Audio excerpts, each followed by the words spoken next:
ಇನ್ನು ಹರಿಪ್ರಸಾದ್ ಒಂದಷ್ಟು ಸಂಗತಿಗಳನ್ನು ಮಾತಾಡಿದ್ದಾರೆ. ಹರಿಪ್ರಸಾದ್ ಹೇಳಿರೋದೇನು ಅಂತಂದರೆ ಡಿ ಕೆ ಶಿವಕುಮಾರ್ದು ಬಂಡೆ ಅಲ್ಲ, ಅದು ಎಂಜಿನ್ ಅನ್ನುವಂಥ ಮಾತನ್ನು ಹೇಳಿದ್ದಾರೆ.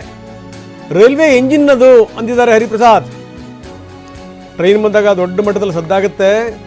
ಆ ಸದ್ದಾಗ್ತಿದ್ದಂಗೆನೇ ಚಹಾ ತಿಂಡಿ ಮಾರುವಂಥವ್ರು ಕೂಡ ದೊಡ್ಡ ಮಟ್ಟದಲ್ಲಿ ಸೌಂಡ್ ಮಾಡ್ತಾರೆ. ಎಲ್ಲರೂ ಕೂಡ ಸೌಂಡನ್ನು ಶುರು ಮಾಡ್ತಾರೆ. ರೈಲು ಮುಂದಕ್ಕೆ ಹೋಯ್ತು ಅಂತಂತಂದರೆ ಎಲ್ಲವೂ ಕೂಡ ತಣ್ಣಗಾಗತ್ತೆ. ಈ ಮಾತಿನ ಅರ್ಥ ಏನು ಕೇಳಬೇಕು ಇವಾಗ. ಅವ್ರನ್ನ ಶಿವಕುಮಾರ್ ಅವರು ಕಾಂಗ್ರೆಸ್ ಪಕ್ಷದ ಅಧ್ಯಕ್ಷರು. ಅವ್ರನ್ನ ಬಂಡೆ ಅಂತ ಕರೆಯೋದಕ್ಕಿಂತ ಜಾಸ್ತಿ ರೈಲ್ವೆ ಇಂಜಿನ್ ಅಂತ ಕರೀರಿ. ಯಾಕಂದರೆ ಅವರು ಅಧ್ಯಕ್ಷರಾಗಿರುವಾಗ ಪಕ್ಷವನ್ನು ಮುಂದೆ ಎಳ್ಕೊಂಡು ಹೋಗ್ತಾ ಇರ್ತಾರೆ. ಈ ರೈಲ್ವೆ ಇಂಜಿನ್ನು ರೈಲ್ವೆ ಸ್ಟೇಷನ್ ಬರುವಾಗ ಸ್ಟೇಷನ್ ಹತ್ರ ಬರ್ತಾ ಬರ್ತಾ ದೊಡ್ಡ ಕೂಗಾಟ ಆಗುತ್ತೆ. ಟೀ ಮಾರೋನು, ಕಾಫಿ ಮಾರೋನು, ಪೇಪರ್ ಮಾರೋನು ಎಲ್ಲರೂ ಕೂಗ್ತಾ ಇರ್ತಾರೆ.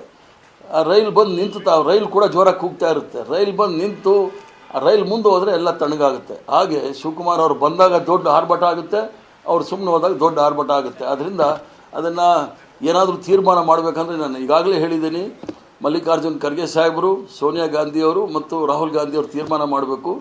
ಅದು ಅಲ್ಲಿವರೆಗೂ ಎಲ್ಲರೂ ಸಹ ಕಾದು ನೋಡಬೇಕಾಗುತ್ತೆ. ಇನ್ನು ಈ ಪಟ್ಟದ ಫೈಟ್ ಇದೆಯಲ್ಲ, ಅದನ್ನು ಸೃಷ್ಟಿ ಮಾಡಿದಂಥವ್ರು ಯಾರು, ಆ ಪ್ರಶ್ನೆನೂ ಕೇಳಿದ್ದಾರೆ.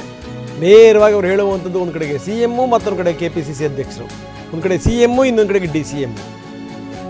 ಇವರಿಂದಲೇ ಗೊಂದಲ ಆಗಿದೆ.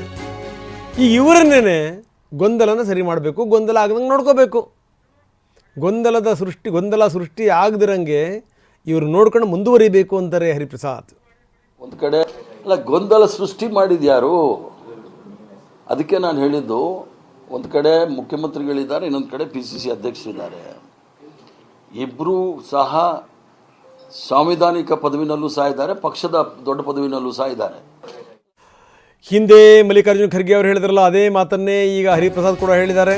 ಗೊಂದಲ ಸೃಷ್ಟಿ ಮಾಡಿದ ಹೈಕಮಾಂಡ್ ಅಲ್ಲ, ಹೀಗಾಗಿ ಅದನ್ನ್ಯಾಕೆ ಹೈಕಮಾಂಡ್ ಬಗೆಹರಿಸಬೇಕು? ಇದು ಹೈಕಮಾಂಡ್ ಯಾಕೆ ಗೊಂದಲ ಬಗೆಹರಿಸುತ್ತೆ?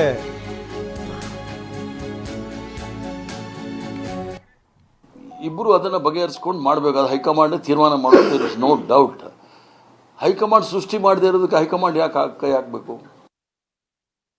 ನೋ, ಅವ್ರು 3 ಜನಕ್ಕೆ ಗೊತ್ತಿರೋದು. ಸೋನಿಯಾ ಗಾಂಧಿಯವರು, ಖರ್ಗೆ ಸಾಹೇಬರು, ರಾಹುಲ್ ಗಾಂಧಿಯವರು, ಇವರು 3 ಜನಕ್ಕೆ ಗೊತ್ತಿದೆ. ಅಸಹಾಯಕರು ಯಾರೂ ಇಲ್ಲ. ಹೈಕಮಾಂಡ್ ಯಾವತ್ತೂ ಸಹ ಅಸಹಾಯಕರಾಗಿರೋದಿಲ್ಲ. ಈಗ ಮೊನ್ನೆ ಟ್ರಂಪ್ ಟ್ಯಾರಿಫ್ ಬಗ್ಗೆ ರಾಹುಲ್ ಗಾಂಧಿಯವರು ಮಾತಾಡಿದಾಗ ಏನು ಅಸಹಾಯಕವಾಗಿದ್ವಾ? ಅವ್ರನ್ನ ಮಾತಾಡೋಕ್ಕೆ ಬಿಡಲಿಲ್ಲ, ಅಂದ್ರೂ ಸಹ ಮಾತಾಡಿದ್ರಲ್ಲ. ಸೊ ಅದರಿಂದ ಅಸಹಾಯಕತೆ ಅನ್ನೋದು ಕಾಂಗ್ರೆಸ್ ಪಕ್ಷದಲ್ಲಿ ಇಲ್ಲವೇ ಇಲ್ಲ.